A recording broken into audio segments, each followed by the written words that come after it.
Attention! This makes absolutely no sense.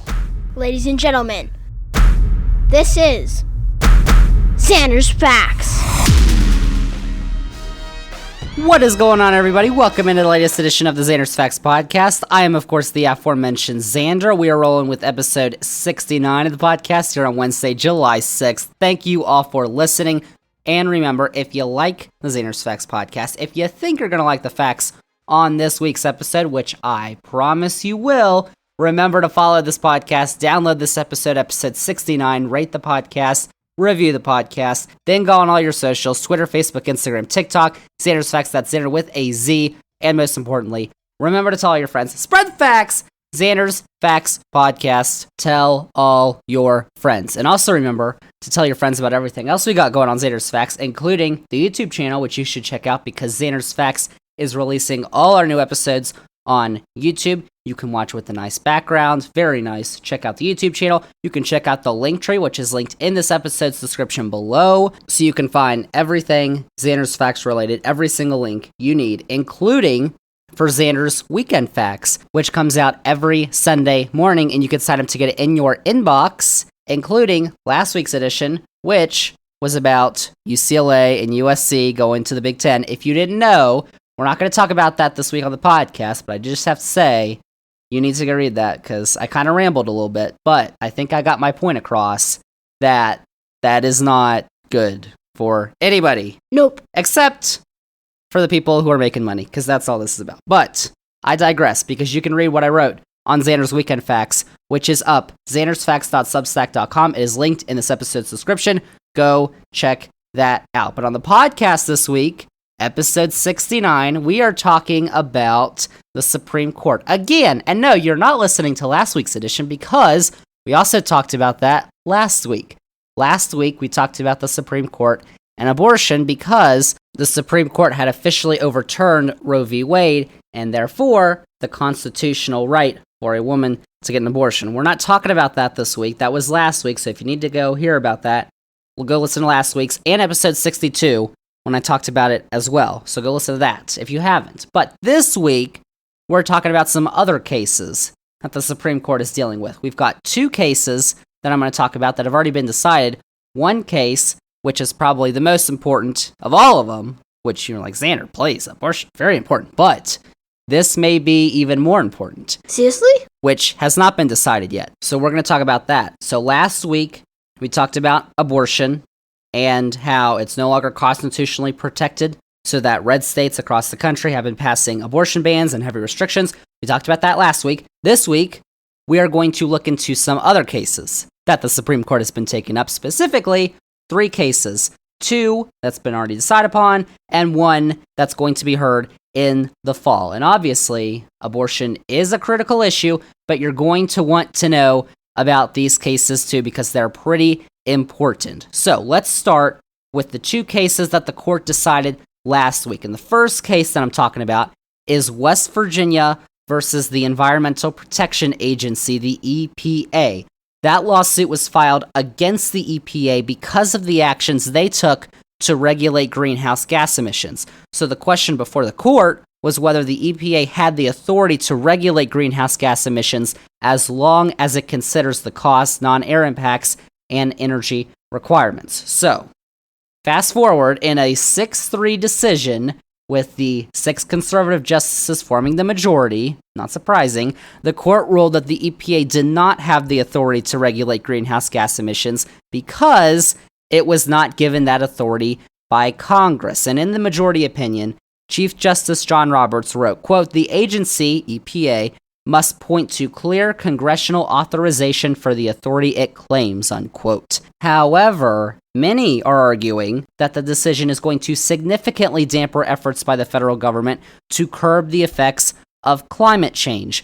Greenhouse gas emissions and carbon emissions have been found as a leading cause of the warming of the earth, and now the EPA, the Environmental Protection Agency, can't do anything about it because Congress hasn't told them they can. Please. Of course, the court punted to Congress because they know that nothing's going to happen. Because as long as Democrats don't have 60 votes in the Senate or they don't remove the filibuster, nothing's going to happen.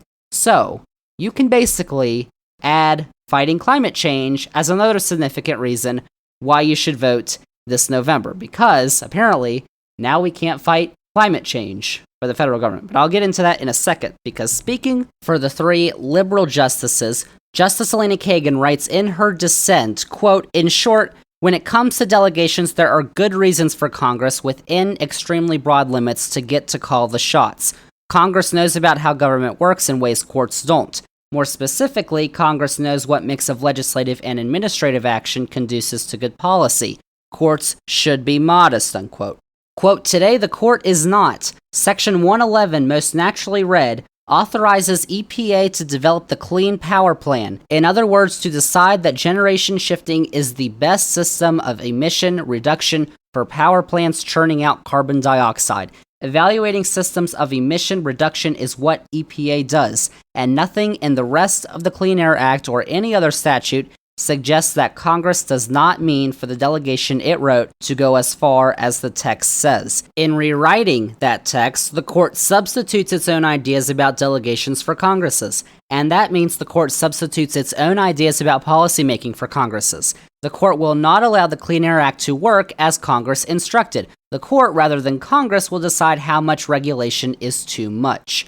The subject matter of the regulation here makes the court's intervention all the more troubling. Whatever else this court may know about, it does not have a clue about how to address climate change. And let's state the obvious. The stakes here are high. Yet the court today prevents congressionally authorized agency action to curb power plants' carbon dioxide emissions. The court appoints itself, instead of Congress or the expert agency, the decision maker on climate policy. I cannot think of many things more frightening. I dissent," unquote. Need some ice for that sick burn? Basically, there were a lot of terms you probably don't know about, including Clean Air Act and Section 111.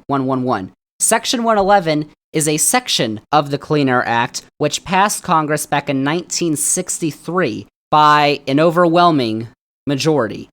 That section of the Act, Section 111, as Kagan writes in her dissent, quote, "directs the EPA to regulate stationary sources of any substance that causes or contributes significantly to air pollution and that may reasonably be anticipated to endanger public health or welfare. Carbon dioxide and other greenhouse gases fit that description," unquote. So, to carry that out, in 2015, under the Obama administration, the EPA instituted the Clean Power Plan, which was intended to reduce emissions in a cost-effective manner. And then it was ultimately repealed by the next administration, the Trump administration, and now has been nullified by the court. So even though Congress has given the executive branch the authority to regulate air pollution, which they did back in 1963, because the act did not explicitly say which actions could be taken, it doesn't count. Just like how the court ruled that because abortion is not explicitly written in the Constitution,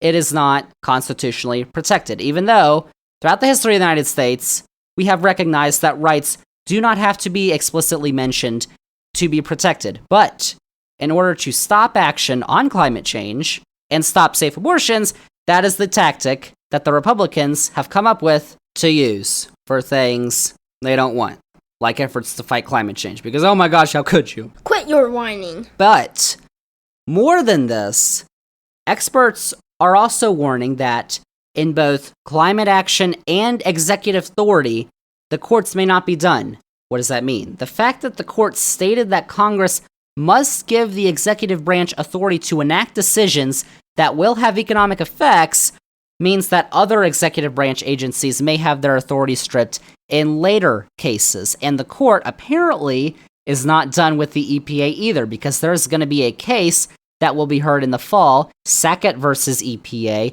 in a challenge to the Clean Water Act, which was passed by President Nixon in 1972. In that case, the court could rule that the EPA overstepped its authority when regulating wetlands and waterways in the U.S. Because, I mean, of course, who doesn't want more garbage and pollution in natural habitats? Like, what is wrong with you, EPA? Why can't we put garbage in the water where the fish live and other animals? Like, seriously, come on. Why would they do this to us? Government overreach. These are not Zander's facts. Talk about, though, 50 years of precedent on women's rights being overruled.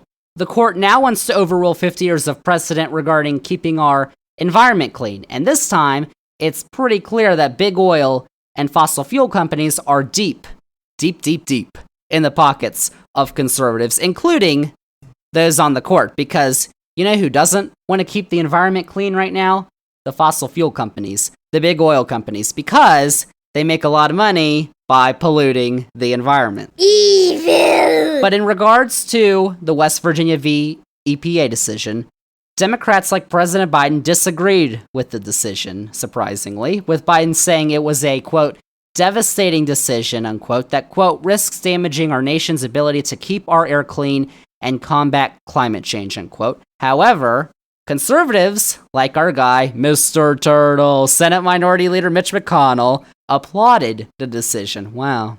And Katie Tubb, a research fellow at the conservative think tank Heritage Foundation, said, quote, many on the left want the EPA to regulate emissions to achieve a radical climate agenda.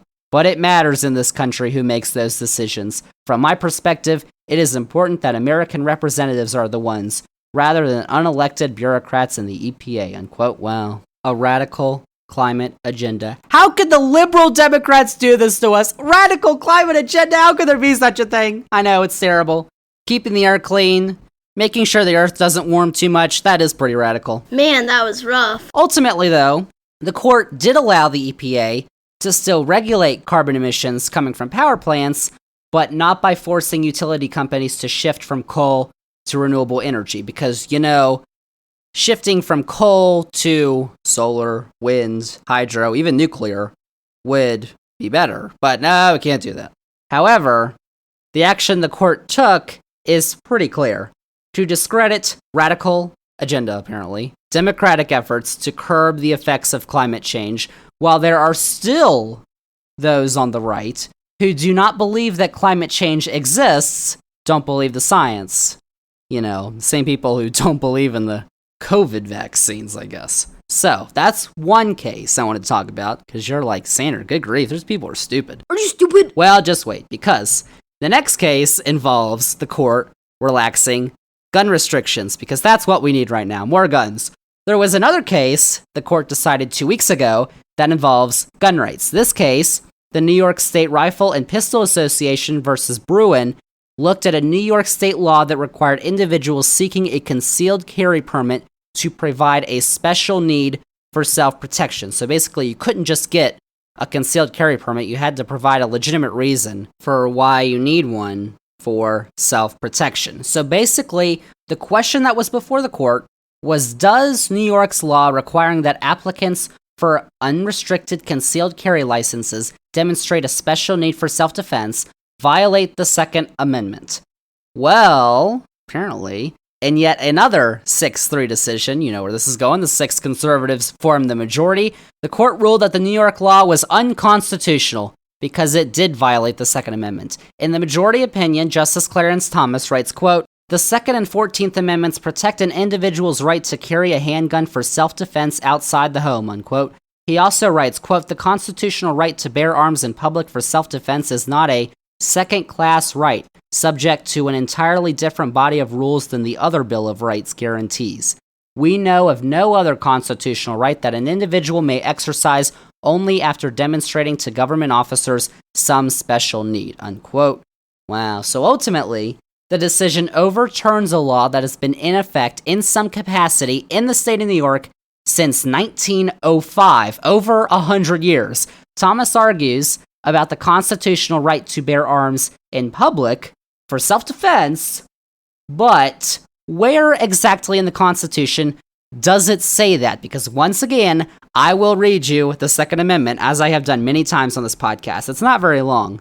Quote, a well-regulated militia being necessary to the security of a free state, the right of the people to keep and bear arms shall not be infringed, unquote. So you've got bear arms, which he said, Clarence, but for self-defense purposes, that is not there. And even if it was, remember the part at the beginning, which they kind of like to go over, just skip over a little bit. Well-regulated militia. Remember that part? Huh. Wouldn't this regulation probably qualify under that purpose?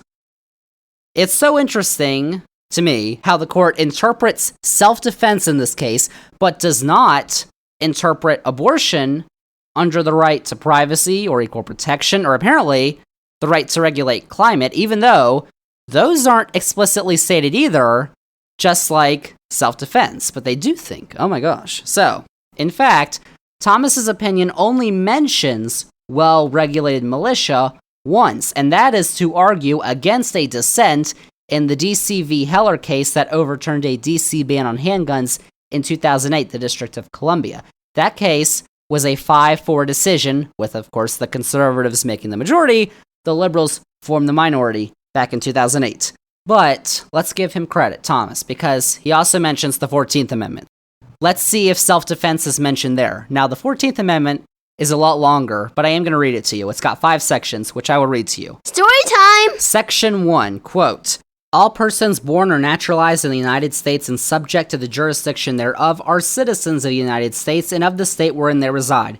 No state shall make or enforce any law which shall abridge the privileges or immunities of citizens of the United States, nor shall any state deprive any person of life, liberty, or property without due process of the law, nor deny to any person within its jurisdiction the equal protection of the laws, unquote.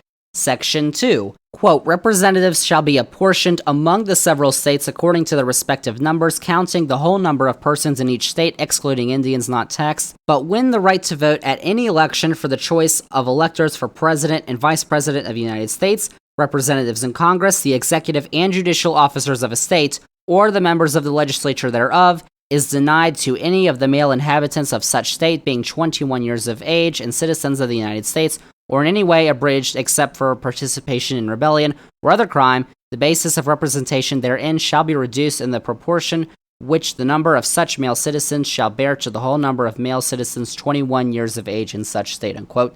Obviously, it's been amended because the voting age is now 18, not 21. Section 3, quote, no person shall be a senator or representative in Congress or elector of president and vice president or hold any office, civil or military, under the United States or under any state who, having previously taken an oath as a member of Congress or as an officer of the United States or as a member of any state legislature or as an executive or judicial officer of any state to support the Constitution of the United States, shall have engaged in insurrection or rebellion against the same, or given aid to comfort to the enemies thereof, but Congress may, by a vote of 2/3 of each house, remove such disability, unquote. So, insurrection, Donny Boy. Section 4, quote, the validity of the public debt of the United States authorized by law, including debts incurred for payment of pensions and bounties for services in suppressing insurrection or rebellion, shall not be questioned, but neither the United States nor any state shall assume or pay any debt or obligation incurred in the aid of insurrection or rebellion against the United States, or any claim for the loss of emancipation of any slave, but all such debts, obligations, and claims shall be held illegal and void, unquote. And Section 5, the Congress shall have power to enforce by appropriate legislation the provisions of this article, unquote. Are you done? Did you hear any mention of self-defense and the right to carry a gun because of it? I did not, but that is because Thompson mentions the 14th Amendment because it is supposed to apply the Second Amendment and the right to bear arms to all Americans. But, of course, his interpretation of the Second Amendment, as we have found, is very wide-reaching. Meaning, I don't think so, Chief. So, the court basically decided that in the wake of all the mass shootings that have been happening in the United States, gun laws should be relaxed in order to have more guns. And they didn't have to do this. They just took that view of the Second Amendment. You can interpret it several different ways. They decided that everybody should have guns and there should be no restrictions, even though it says well-regulated, and I don't see where it says everybody can have a gun. But, extremist views. So, all the mass shootings that have been going on, including the shooting that happened on Monday, July 4th, holiday, in Highland Park, Illinois, which is a Chicago suburb at an Independence Day parade, where 7 people are dead and 30 are injured in one of the wealthiest suburbs in the country. And of course, they found the shooter was a guy who left a trail online, which they didn't catch, oh no, and also a guy who had photos of himself draped in MAGA flags, Trump flags. Oh, what a guy. So, Whoops. and also on Monday, crowds were sent fleeing in Philadelphia as gunshots rang out during July 4th celebrations in the evening. But wait a second. Whoa, Zander. You aren't mentioning Denmark because this isn't just happening in the United States, apparently. Look at Denmark, because if you haven't heard, there was a shooting at a mall in the capital of Copenhagen which killed 3 people and injured 4 others, despite the fact that Denmark has some of the most restrictive gun laws in the world. This still happened. Oh my gosh, well that means gun control doesn't work! Well, hold on a second before you start getting all giddy. Big fact incoming. You need to look at the long-term facts, because Denmark has 12 guns per 100 residents, which means they still have guns, which is 52nd highest in the world, while the US has 88.8 guns per 100 residents, which is first in the world. Denmark has 2.6 murders with firearms per million people per year. The US has 32.57, but those numbers, even though they're statistical facts, have not stopped Republicans from attacking gun control measures, including everyone's favorite Congresswoman, Lauren Boebert, tweeting, quote, "There was just a mass shooting in Denmark, a country with some of the strictest gun laws in Europe. It's time to admit that gun laws do not stop mass shootings," unquote. Well, let's just say Lauren might not have been looking at the general statistics and facts. I think Lauren needs to listen to Zander's facts, because gun laws do, in fact, stop mass shootings. How? Because of the numbers I just showed you. And also, there have been now over 300 mass shootings where 4 or more people were shot or killed in the US this year.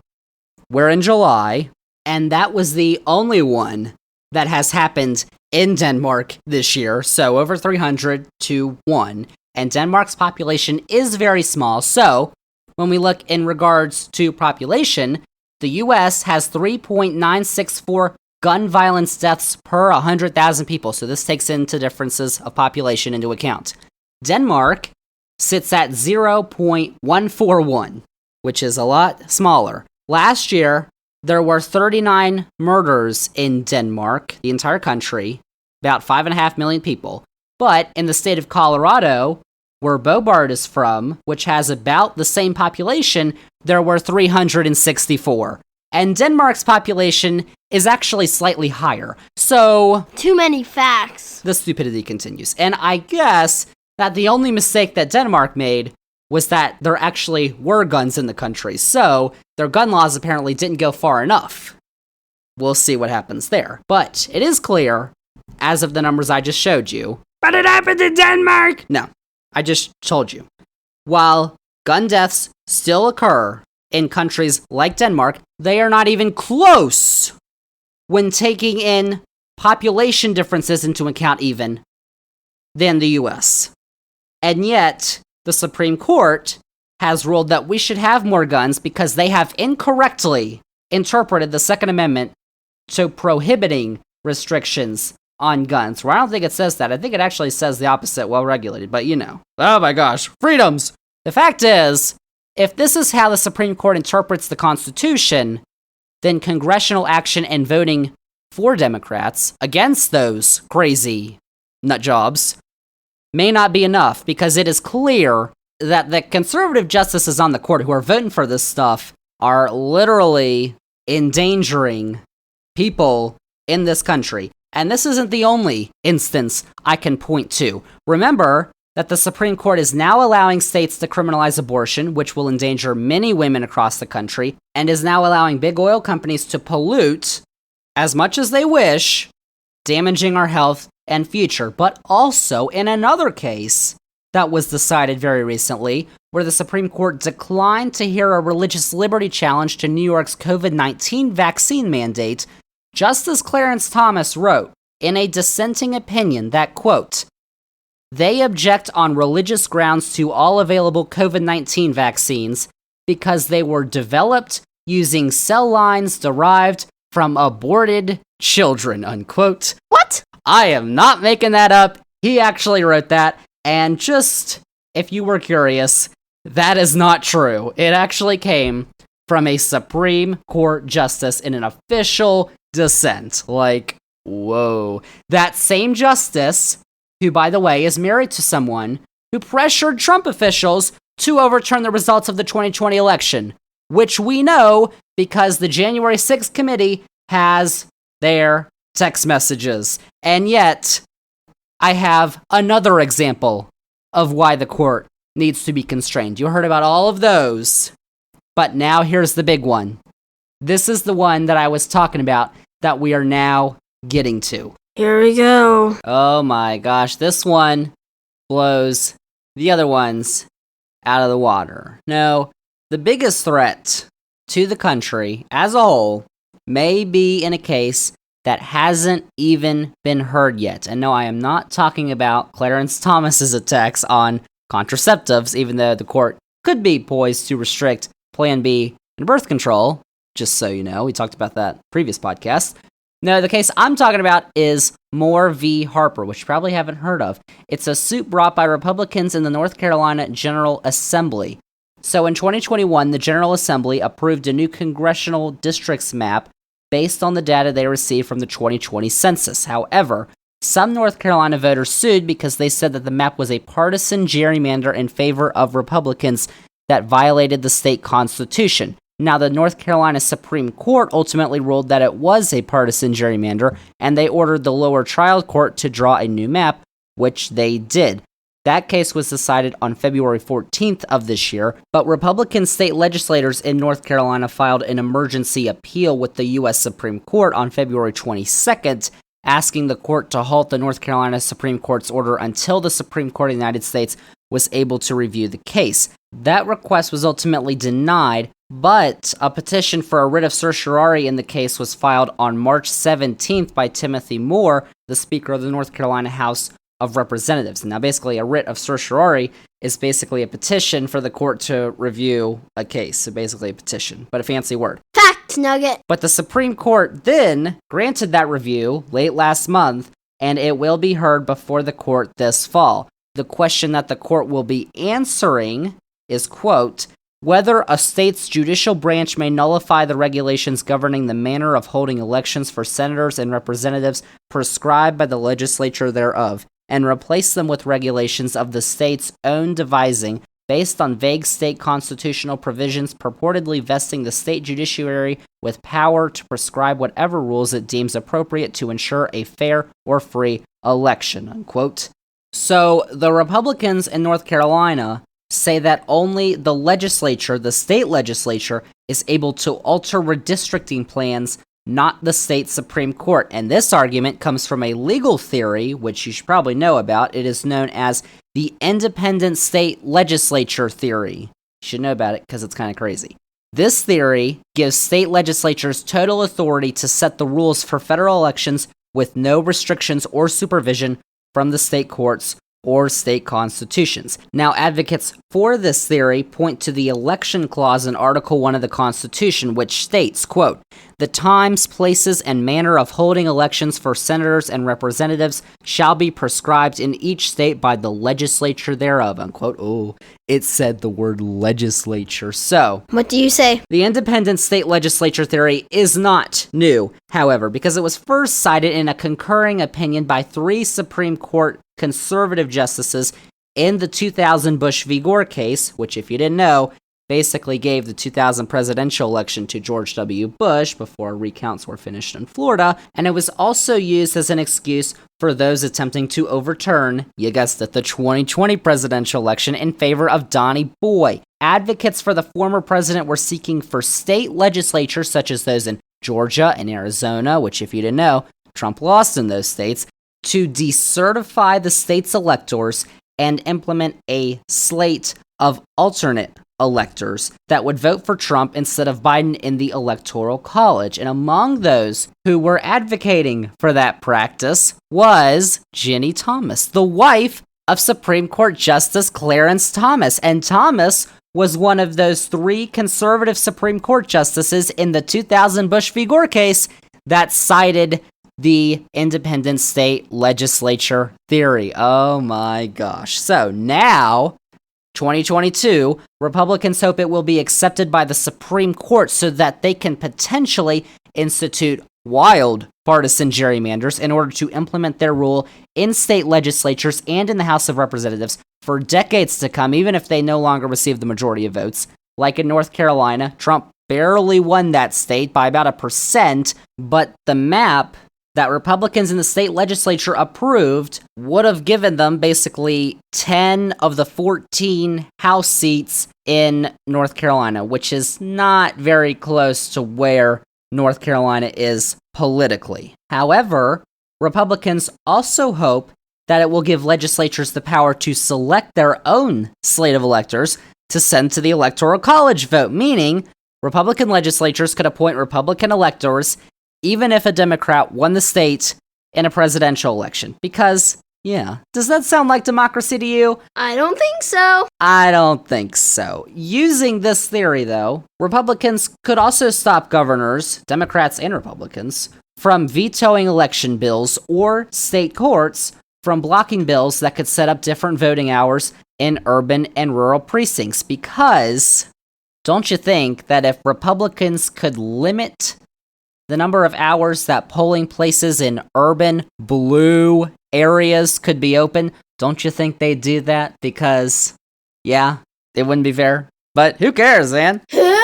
So, it's all going to depend on how the Supreme Court rules in this case. And unlike in the abortion and the climate cases, we don't really have that good of a hint at how the majority will form. Now you're thinking, Zander, please, there's 6 conservatives. But just a second, because in 2015, the court ruled in a case involving Arizona that Arizona had the right to implement an independent redistricting commission to draw congressional district lines and make the process less partisan.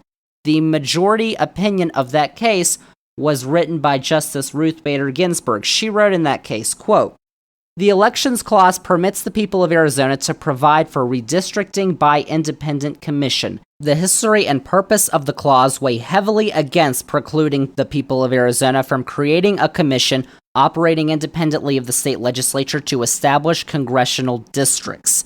Such preclusion would also run up against the Constitution's animating principle that the people themselves are the originating source of all the powers of government. The dominant purpose of the Elections Clause, the historical record bears out, was to empower Congress to override state election rules, not to restrict the way states enact legislation. Ratification arguments in support of congressional oversight focuses on potential abuses by state politicians, but the legislative processes by which the states could exercise their initiating role in regulating congressional elections occasion to no debate.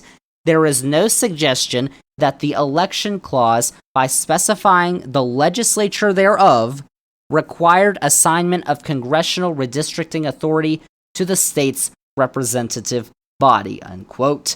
Oh my gosh, I love me a good RBG opinion. But basically saying the term legislature for all of the history of this nation and the Elections Clause does not exactly mean the state legislature. Oh my gosh, we're not interpreting the Constitution literally anymore?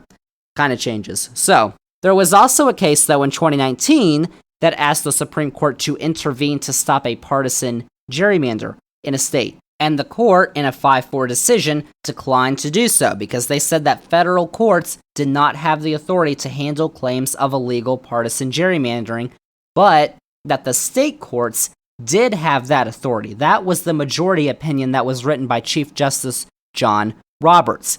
Now, of course, the court looks differently than it did in 2015 and 2019 when there were 5 conservatives, 4 liberals. There's now 6 conservatives and 3 liberals, and 4 of the 6 conservatives have expressed the willingness to look at the independent state legislature theory.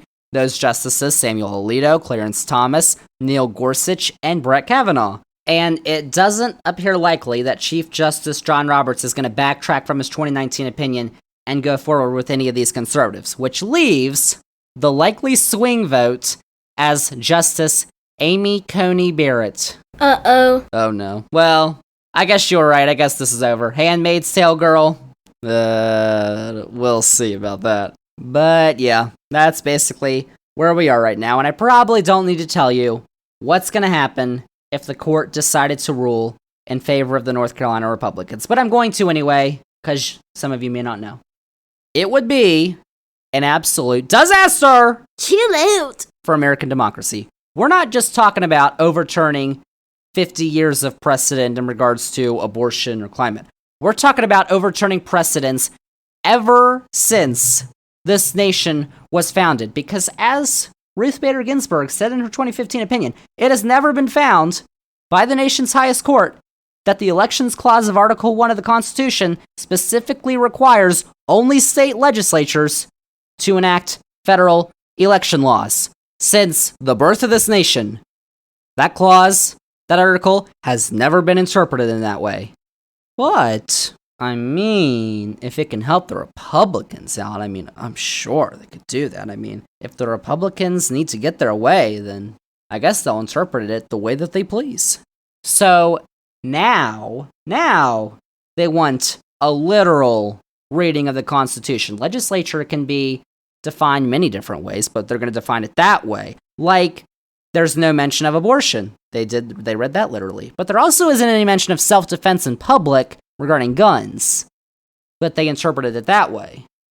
So, basically, just a pick and choose game here with this court, which I basically said last week when we were talking about abortion and all the other cases, which is pretty dangerous. The Supreme Court just looking at whatever, deciding, oh, that means that. That means that. Oh, we can take that literally. Oh, that's, we take it, that can't take that literally. And just do whatever they want, which is not good for any of those cases. But this would be the absolute worst attack yet on our country and democracy in the United States.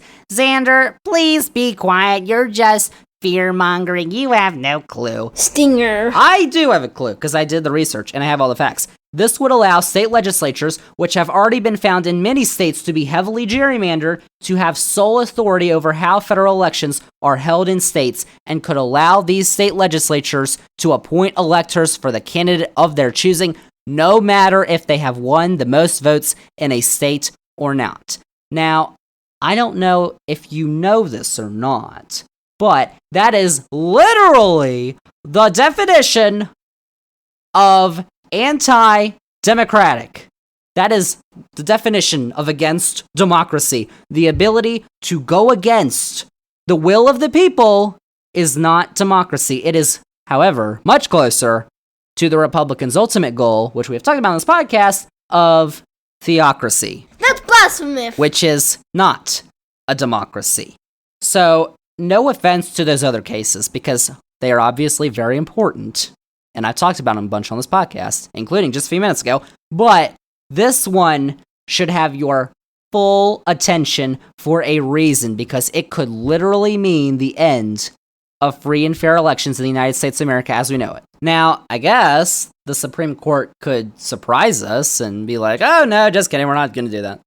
But, I mean, at this point, just expect anything, like, honestly. So, the upcoming 2022 midterm elections could be the last democratically held elections in the United States if we sit back and let this happen. Which we've basically sat back and let this happen. There's nothing really we can do anymore.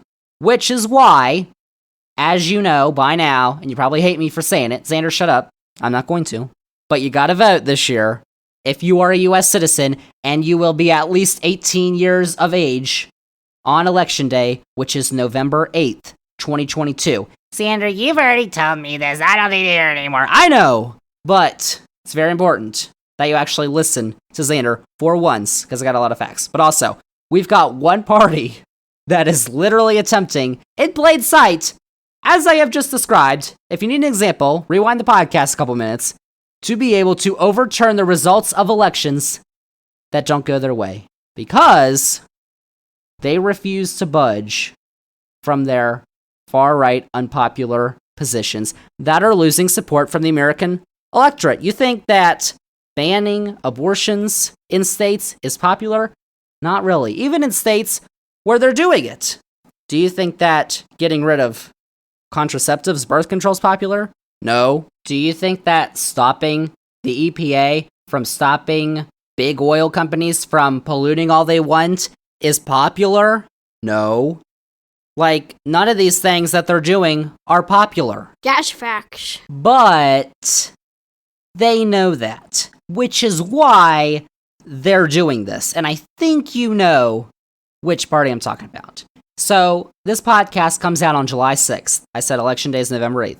Election Day is just over 4 months away. And midterm elections usually don't get the turnout of presidential election years. But there is so much that is important behind these midterms this year, like in 2018 when Donny Boy was going crazy. But this year, 2022, the right to an abortion and birth control and contraceptives is on the line. Implementing gun control legislation that will save lives and stop mass shootings is on the line, which is very popular, by the way.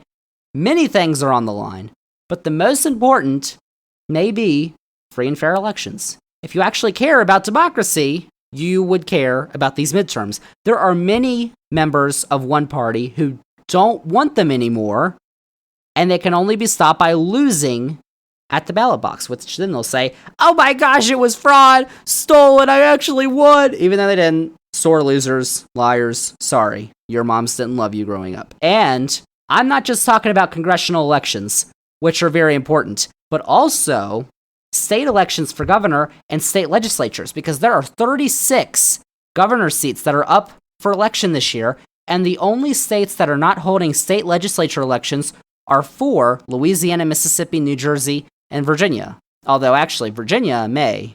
We don't know yet. The court's got to decide all that because it's wonky. We'll talk about that later on this podcast, if it happens, but we'll see for now. What are you talking about? But 46 states that are having state legislature elections, which I just talked about what the state legislatures are trying to do. Pretty powerful bodies of government, which you should probably be paying attention on.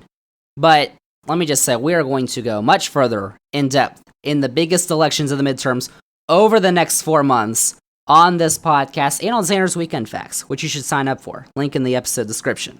But we are going to talk about those a lot over the next 4 months. Zander's Midterms Facts. I just came up with that. How about that? No one cares. There are also many primary elections that are left to go in several states to decide who's going to be on the ballot in November. So if you live in any of these states, you gotta vote earlier than November. Like in Maryland, they are holding primary elections on the 19th of this month.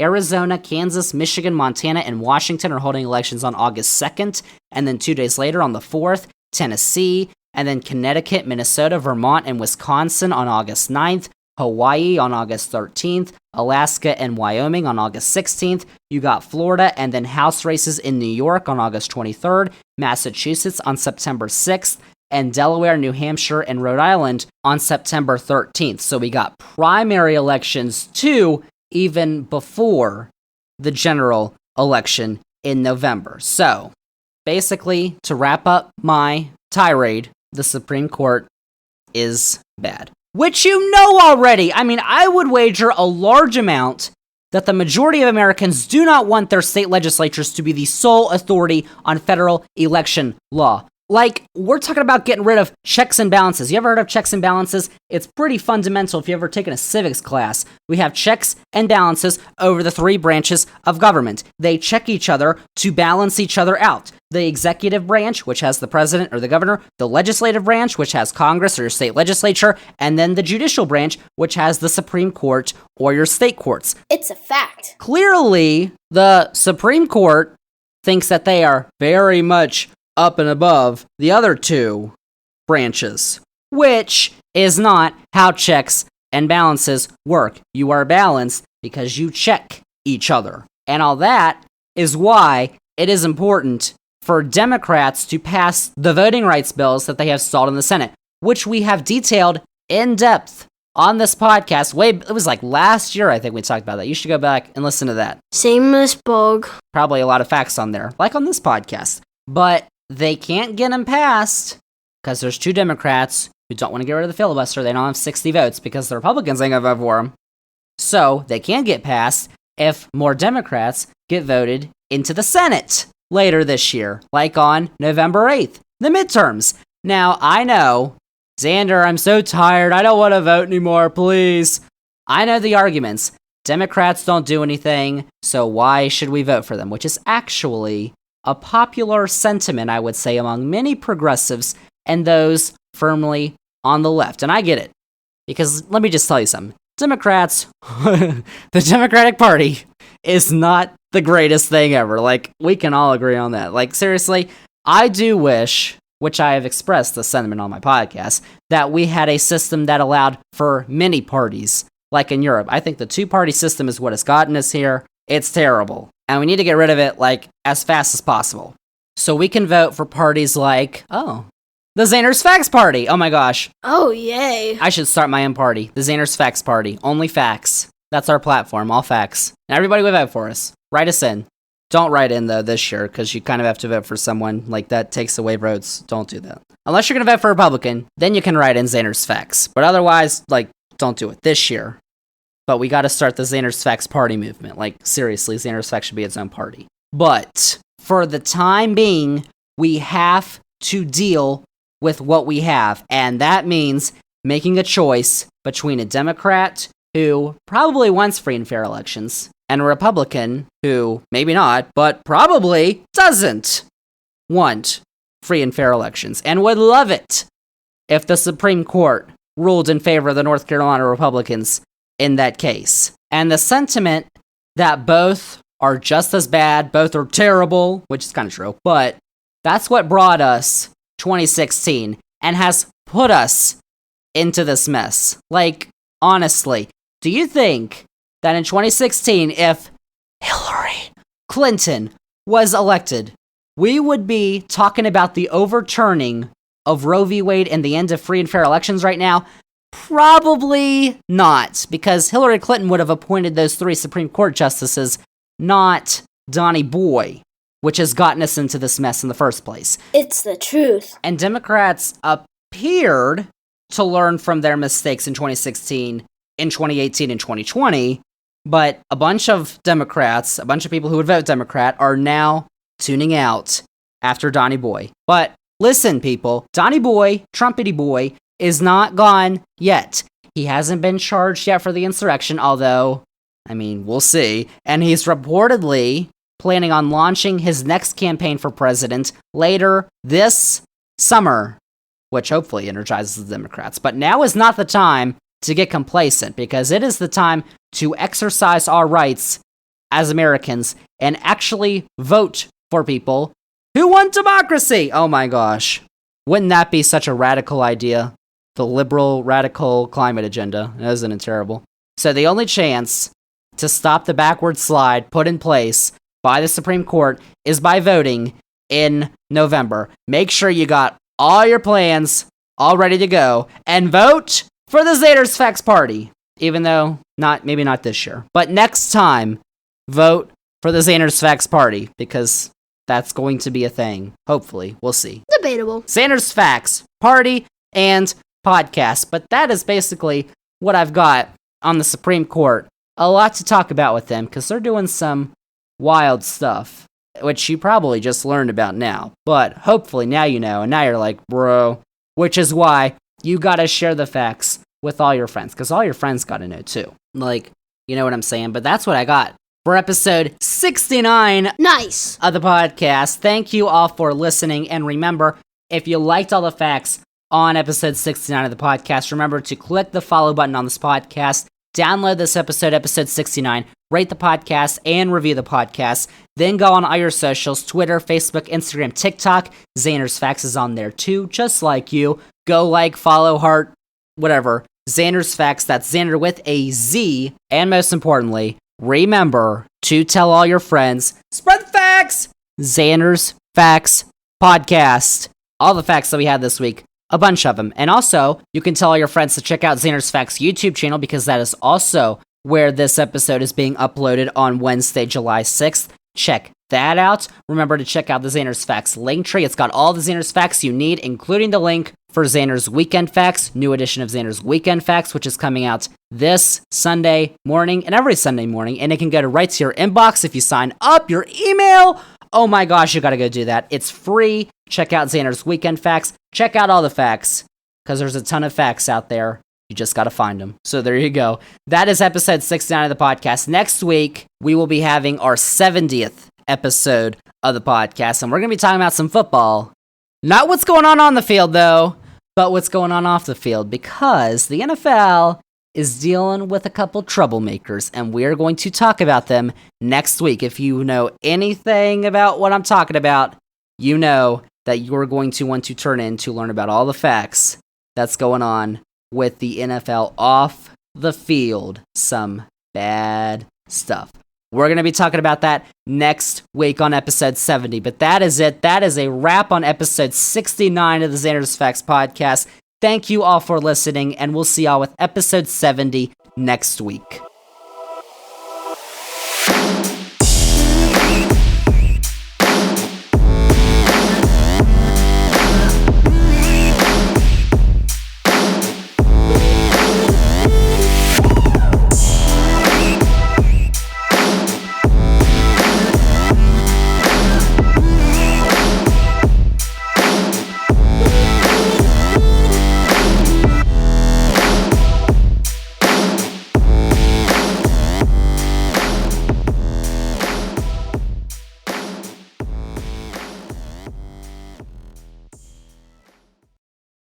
That was a fact.